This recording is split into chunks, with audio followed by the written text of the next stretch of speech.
మనం స్టార్ట్ చేసే ముందు హాట్ టాపిక్తో స్టార్ట్ చేద్దామంటే ఆర్జీవి గారు ఈరోజు ఏదో ట్వీట్ చేశారు. ఏంటి 4 సినిమాలు ఏదో వచ్చాయంట మీకు, అమీర్ ఖాన్, షారుఖ్ ఖాన్, నిజమేనా? బాంబేలో there many things are happening అండి బేసికల్గా, but in the entire corporate world actually talks అన్నీ జరుగుతూ ఉంటాయి. And once it materialise and everything will be there. And I don't want to comment anything on this now basically, but no my career is good here and getting good there also అండి. Basically I will stay there. అని reply ఇచ్చారా మళ్ళీ రాము గారికి అండి? Reply ఇవ్వాలి, but ఇప్పుడు situation ఎలా ఉందంటే అండి, దానికి నిజంగా రిప్లై ఇవ్వాలి. మేబీ దీని ద్వారా ఇస్తున్నాను, ఏదన్నా ఏది రాసినా తప్పైద్ది అన్నట్టు అది నేను కొంచెం భయస్తున్నా ఆ విషయంలో. రాము గారు is a great director and he has blessings on the film and great thing అండి. ఆయన ఖైదీ నెంబర్ మీద అక్కసా మీ మీద ప్రేమ ఆ ట్వీట్కి? నన్ను ఎందుకు ఇన్వాల్వ్ చేస్తారు రావు గారు? ఓకే అండి, first of all me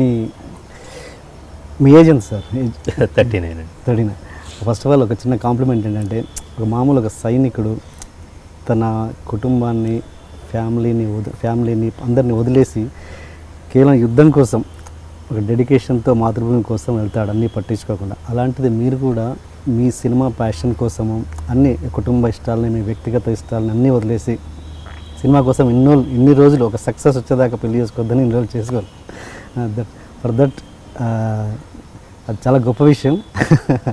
and ఇప్పుడు ఆ విషయంలో మీరు ఏంటి అంటే, ఎందుకు అంటే సక్సెస్ వచ్చేదాకా చేసుకోవద్దు అనుకున్నారా ఏంటి అసలు? Finding the right person and meeting the right person. నేను I waited for long basically. ఎప్పుడు పెళ్లి గురించి ఆలోచించేంత సమయం కూడా దొరకలేదన్నమాట. Constantly I was in one after other ప్రాజెక్ట్స్లో ఉన్నాను. బట్ రైట్ నో ఫైనలీ గమ్యంతో మొదలైన నా సినిమా ప్రస్థానం ఇప్పుడు రమ్యంగా మారింది, రమ్య ఎంట్రీ తోటి. So I'm very happy, no God is kind to me. So he introduce me to very good life partner and excited and going with that flow. Good. And me shooting start అయ్యేటప్పుడు పెళ్ళి అయిన తర్వాత కనీసం ఒక 10 days కూడా మీరు తనతో spend చేయలేదని, దానికి ఆవిడ రియాక్షన్ ఏంటి? పెళ్ళికి ముందు చెప్పానండి బేసికల్గా ఇలా ఉంటుంది అనేది. బట్ ఈ సిచ్యువేషన్ ఏమైందంటే, అన్ని సినిమాలు ఇలా ఉండదండి, బట్ ఈ సినిమా సిచ్యువేషన్ ఏమైందంటే January 12 రిలీజ్ చేయాలని ముందే నిశ్చయించుకోవడం జరిగింది. Various reasons. Okay. One, Sankranti బరిలో ఉంటే బాలయ్య గారి సినిమాకి the buyers will be more excited to pay the premium and collections will be more because Sankranti అనేది సినిమా పండగ, మనకి చాలా రైతుల పండగ, సినిమా పండగ లాగా చూస్తున్నాం అన్నమాట. January 12 అనేది వివేకానందన్ జయంతి కూడా అన్నమాట. It's my Idol basically. So ఆయన ఇంటర్నేషనల్ యూత్ డే అది. సో ఇవన్నీ జరిగినప్పుడు so I fix that January 12 రావాలనేది. 12 నుంచి దాటి వెళ్ళలేను, ఎందుకంటే సమ్మర్ కోసం వెళ్తే ఇది సీజన్, దాని తర్వాత సమ్మర్ సీజన్. సమ్మర్లో బాహుబలి ఉంది బేసికల్గా, ముందు వెనకలేదు. అంత టైం వాడితే నా ఇంట్రెస్ట్ కూడా it's a herculean task in the financial wise too. So I decided that ఇది 12వ తారీఖు January రావాలని. నేను బాలయ్య గారికి కథ చెప్తున్నప్పుడు చెప్పాను, ఆయన చాలా తక్కువ టైం ఉంది అన్నారు. ఇది వాట్ ఎవర్ వీ డూ పక్కా ప్రణాళికతో వెళ్దామని. అదేవిధంగా సినిమాని అమరావతిలో అనౌన్స్ చేయడం ఉగాది దగ్గర నుంచి నిన్న జరిగిన పతాకోత్సవం దాకా పక్కాగా ప్లాన్ చేసింది. ట్రైలర్ ఇప్పుడు రిలీజ్ అవుతుంది, కోట్లింగాల్లో హైదరాబాద్లో ఓపెనింగ్ జరుగుతుంది. తెలంగాణ రాష్ట్ర ముఖ్యమంత్రి వాళ్ళు లక్ష్మణపుత్ర కేసీఆర్ గారును ఆయన ఒప్పుకుంటే చాలా గ్రాండ్గా ఉంటుంది, ఆయన ఒప్పుకోవటం. He knows a lot about the history. నేను వెళ్ళినప్పుడు నాకు చాలా చెప్పారు అనమాట. దెన్ చంద్రబాబు నాయుడు గారు, వెంకయ్యనాయుడు గారి సమక్షంలో తిరుపతిలో ఇది జరగటం, ఆడియో ఫంక్షన్ జరగటం. నిన్న వైజాగ్లో జరిగిన శాతవాహన పతాకోత్సవం దాకా ప్రణాళికతో వెళ్ళాం. ఈ రిలీజ్కి ఇప్పుడు ఈ ఈవెంట్స్ జరగాలి. అదేవిధంగా సినిమాను కూడా ఈ రిలీజ్ కావాలంటే these are the war sequences. I sat tightly with my VFX supervisor, concept artist తోటి, కెమెరామెన్ తోటి, ఎప్పుడు ఇది షూట్ చేసి ఎప్పుడు ఇస్తే when they can deliver back, deliveries times అవన్నీ చూసుకొని, ఇంత టైట్ షెడ్యూల్లో ఉన్నప్పుడు పెళ్లి చేసుకోవటం, తన్ని మీట్ అవటం సంభవించింది, పెళ్లి చేసుకోవటం సంభవించింది. But she understood. ఈ సినిమాని అనుకోకుండా అన్ని సినిమాలకి జరగదు, బట్ ఈ సినిమాలో మరి ఆ ప్యాషన్ డ్రైవ్ చేసి ఒక యజ్ఞంలా చేస్తే తప్ప ఈ సినిమా అవ్వదు. మాకున్న బడ్జెట్లో మేము అనుకున్న రోజుల్లో 80 రోజులు తీయాలని ప్లాన్ చేసుకున్నాం. We achieved that. 79 days we wrapped it basically.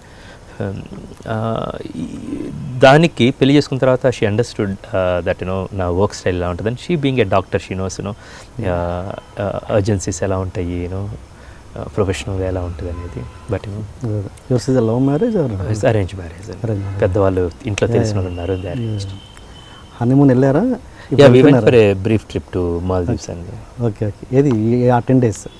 అవునండి, 7 days యాక్చువల్లీ. పెళ్ళైన తర్వాత ఆగస్ట్ 7 పెళ్ళయింది, 7 మళ్ళీ 16 నుంచి back into the work అని.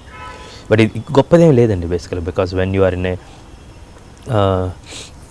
As a director you are CEO అండి. సో క్రియేటివ్గా ఆలోచిస్తూ ఉంటాం బేసికల్గా. As a writer you will be thinking. నేను డైరెక్ట్గా వెళ్తున్నప్పుడు though you are planning it, ఒక రోజు ఈ రోజు డ్యూటీస్ మన ఏమైనా ఉంటే, and you will be the CEO, you will be commanding everyone. ఇక్కడ as soon as director goes on to the sets, camera ఎక్కడ పెట్టాలి, అక్కడి నుంచి ప్రొడక్షన్ వాళ్ళు మేము ఫుడ్ ఎక్కడ పెట్టుకోవాలి, మేకప్ వ్యాన్స్ ఎక్కడ ఉండాలి, సో మన జూనియర్ ఆర్టిస్టులు అందరికీ ఏం చేయాలి, మేకప్స్ ఎలా ఉండాలి, ఇది కాస్ట్యూమ్ డ్రామా, ఇది నటీనటుల దగ్గర నుంచి అన్నీ అన్నమాట. సో ఒకసారి ఇది వెళ్తున్నప్పుడు మాకు బ్రీత్ చేసే అవకాశం కూడా దొరకలేదండి. And I had a great team, DOP దగ్గర నుంచి producers, everybody in my associates, every one. So you're able to achieve it. And అందులో రమ్య కూడా పార్ట్నర్ అయిందన్నమాట టు బై గివింగ్ సపోర్ట్. మామూలుగా మీకు కుటుంబ వ్యవస్థ మీద, అంటే ఇప్పుడున్న భారతీయ వివాహ వ్యవస్థ మీద మీ అభిప్రాయం ఏంటి? సో మస్ట్ అండ్ షుడ్ అండి. మా అమ్మ నాన్న చాలా సంతోషంగా ఉన్నారు. అంతకన్నా ఎగ్జాంపుల్స్ అంటే 1000 ఎగ్జాంపుల్స్ రోడ్డు మీద ఎక్కర్లేదు. సో హ్యాస్ సీన్ దట్ మా బావగారు మా చెల్లి చాలా అన్యోన్యంగా ఉన్నారు. నేను మా ఆవిడతో అలాగే ఉంటాను. అంటే మీరు ఆ లైఫ్ కొంచెం అది చేసి లేట్గా చేసుకొని అది మిస్ అయ్యాను అన్న ఫీలింగ్ ఎప్పుడు మీకు లేదు? అంటే వివాహ వ్యవస్థ అన్నది అందుకోసం అడిగాను, అంటే రైట్ టైంలో చేసుకోవాలి లేకపోతే అలా. ఈజ్ ద రైట్ టైం అండి. What is the right time? What you feel is the right time. ఒకతను 21 సంవత్సరాలకు రైట్ టైం అనుకోవచ్చు, యూ మైట్ బి రైట్. నేను ఇది నా రైట్ టైం అనుకున్నాను. అబ్సల్యూట్లీ. అండ్ కొంతమంది నోటి నుండి ఒక భాష వింటుంటే, ఆ భాష వింటుంటే తెలుగు భాష ఇంత గొప్పగా ఉంటుందా అనిపిస్తుంటుంది. అందులో మీరు ఒకరు. Very honoured. మీరు మాట్లాడుతుంటే అంటే ఎందుకు అంత భాష మీద అంత పట్టు ఎట్లా వచ్చింది మీకు? ఏంటి దాని బ్యాక్గ్రౌండ్ చెప్పండి. టీచర్స్ అండ్ చిన్నప్పుడు తెలుగు పండిట్ కృష్ణయ్య గారిని, అది more than any one my grand father అండి, జాలమూడి రమణయ్య గారు నాకు విస్తృతంగా ప్రపంచాన్ని పరిచయం చేసింది, పుస్తకాలను పరిచయం చేసింది మహానుభావుడు అన్నమాట ఆయన. ఈ అమరావతి గౌతమిపుత్ర శాతకర్ణి కథకు కూడా ఆయన ఇన్స్పిరేషన్ ఉంది. చిన్నప్పుడు నాకు ఈ కథ చెప్పారు. హీజ్ అ పోలీస్ ఆఫీసర్, కానీ సాటర్డే సండే అయితే నేను ఈనాడు పేపర్ మొత్తం రాయాల్సి వచ్చేదండి. చందమామలో అంటే కథలన్నీ రాయాలన్నమాట. So he trained me this. నేను ఈరోజు ఇక్కడ మీ ఎదురు కూర్చొని మాట్లాడగలుగుతున్నానంటే that my grandfather's vision basically. మీరు ఇంగ్లీష్ కంటే నాకు తెలిసి తెలుగుని ఎక్కువ ఇష్టపడతారు. తెలుగుని ఇష్టపడతాను. ఇంగ్లీష్ పరాయి భాష ఏం కాదండి, అది నా వాడుక భాష కూడా అన్నమాట. సో ఇష్టాలు ఏం లేదండి, లైక్ అమ్మ నాన్న అంతే అండి. తెలుగు నా అమ్మ, ఇంగ్లీష్ నాన్న.